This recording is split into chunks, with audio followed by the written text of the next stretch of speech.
Alors, ce projet s'appelle e-Green Provence.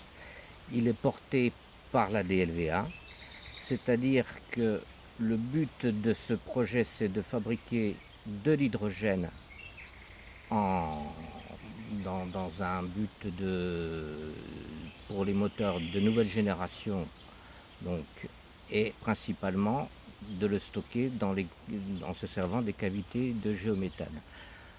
Pour notre part, ce projet est un projet qui tient la route, qui est même l'avenir, un avenir, puisqu'il a pour but d'être autonome au niveau énergétique d'une part, et en plus de ne pas polluer, c'est-à-dire les rejets de CO2 n'existent pas, les moteurs ne font que des rejets d'eau.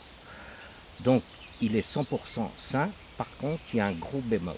Le gros bémol, c'est que la DLVA a décidé, toute seule, d'impacter nos forêts, je parle d'Oraison, pour implanter un parc photovoltaïque. Un parc photovoltaïque à Oraison, quelque chose d'immense, 359 hectares, ce qui correspond à 57% de la forêt communale.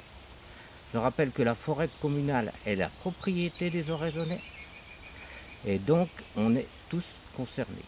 Donc à partir du moment où on touche à la forêt, nous on n'est plus d'accord du tout et on s'oppose non pas à e-Green, mais on s'oppose simplement à la déforestation.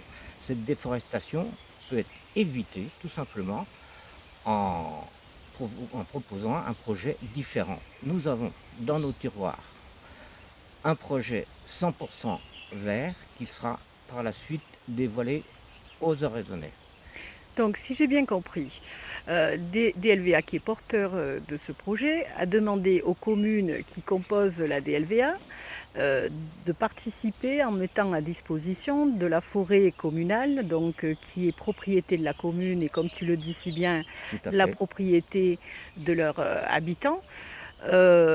Du coup, il y a une délibération qui a été prise par l'ancien conseil municipal dans ce sens et qui met à disposition de DLVA et des sociétés qui sont partenaires de la forêt pour l'installation du photovoltaïque. Voilà. Il y a une délibération donc, qui a été prise en engageant la commune sur une étude qui doit dire s'il y a une faisabilité ou pas selon les terrains et la disposition des terrains évidemment.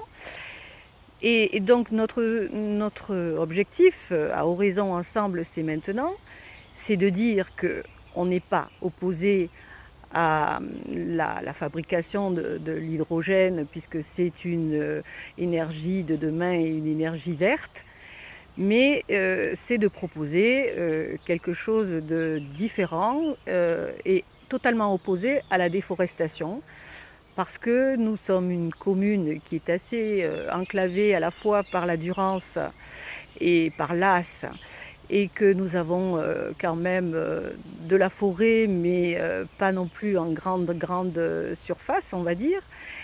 Et l'impact que ça peut avoir quand même sur les habitants et la déforestation, on sait très bien ce que font les arbres en production, pas en production, mais on va dire qu'ils transforment le gaz carbonique en oxygène. Et du coup, on pourrait se poser la question de savoir si vraiment la fabrication avec ça, la fabrication de l'hydrogène, finalement, elle a un impact sur le climat, elle aura un impact sur l'écologie, quand bien même elle n'est pas polluante. Voilà, donc c'est très bien dit. Et à partir du moment où on ne touche plus aux forêts, je vois pas et on peut faire, hein, le but c'est de faire autrement, c'est-à-dire de faire du photovoltaïque, mais du photovoltaïque sans toucher un arbre, sans toucher à l'agriculture, au terrain agricole. Et ça, c'est tout à fait faisable. Donc, à partir du moment où on opte pour cette solution que nous avons, nous, le projet e-Green est vraiment un projet vert. Très bien. Bon, mais écoute, je pense que les Oraisonnais ont un petit peu une première explication à ce projet. Est-ce que tu pourrais nous citer les sociétés qui sont les partenaires de la DLVA? Dans- Oui, alors le projet DLVA était un projet quand même d'1 milliard d'euros. Donc 1 milliard d'euros, c'est conséquent. Et les principaux partenaires sont Air Liquide et Engie. Air Liquide, lui, fabrique l'hydrogène et Engie fournit l'électricité. Et le troisième partenaire, donc, c'est donc celui qui porte le projet DLVA. DLVA fournit le terrain pour implanter le photovoltaïque. D'accord. Sans oublier Géométhane, donc qui est Alors, sur la commune entre Manosque et Volx, et qui sont partenaires également, puisque c'est leur foncier qui va servir à la transformation, on va dire, de l'électricité accouplée, on va dire, à alors l'eau. Géométhane servira principalement à stocker l'hydrogène. Le but de fabriquer cet hydrogène, c'est de faire une énergie intermédiaire. On sait tous que le stockage de l'électricité n'est pas faisable. Donc on fabrique de l'hydrogène avec du photovoltaïque, De l'électricité de produite l'électricité avec du photovoltaïque. Cette électricité va fabriquer l'hydrogène qui va être stocké dans les cavités de géométhane. cette fabrication, il y a un apport d'eau quand même. Oui, mais ça n'a pas d'impact direct puisque en réalité, en fin de course, quand les moteurs fonctionnent, ils rejettent cette même quantité d'eau. D'accord. Donc le bilan eau est nul. Et donc ce stockage d'hydrogène, lui, il servira à alimenter dans un premier temps des bus, des trains et des voitures. Et il y a même, je crois qu'il y a une ligne qui est prévue entre Manosque et Digne pour un train complètement électrique. Électrique, je dis, qui marche à l'hydrogène, mais en réalité l'hydrogène c'est un compromis entre une pile plus un moteur électrique. Très bien. Donc, alors, la position de notre équipe, évidemment. Donc, je vais me rapprocher de toi pour annoncer donc notre position là-dessus. C'est que notre première action sera, bien entendu, de dire nous ne sommes pas les seuls décideurs sur une propriété qui est commune à tous les Oraisonnais. Ouais. Donc, nous allons demander à ce qu'il y ait une réunion publique à Oraison pour que ce projet soit expliqué en bonne et due forme.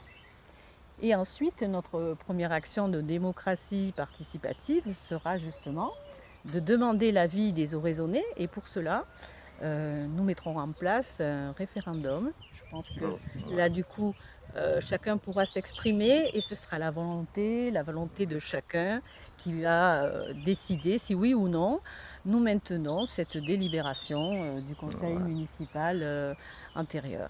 Je rajouterai simplement que nous sommes les seuls à dénoncer ce problème.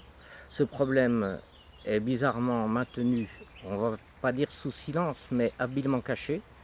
Et il faut avant que ce projet démarre, il faut que les Oraisonnais soient au courant de l'ensemble de ce projet. Mais écoute Gérard, merci beaucoup pour ces explications. J'espère que les Oraisonnais vont pouvoir du coup un petit peu mieux comprendre ce que c'est que iGreen. Et puis à bientôt. Et n'oubliez pas, si vous êtes de notre avis, votez Oraison ensemble, c'est maintenant. Merci.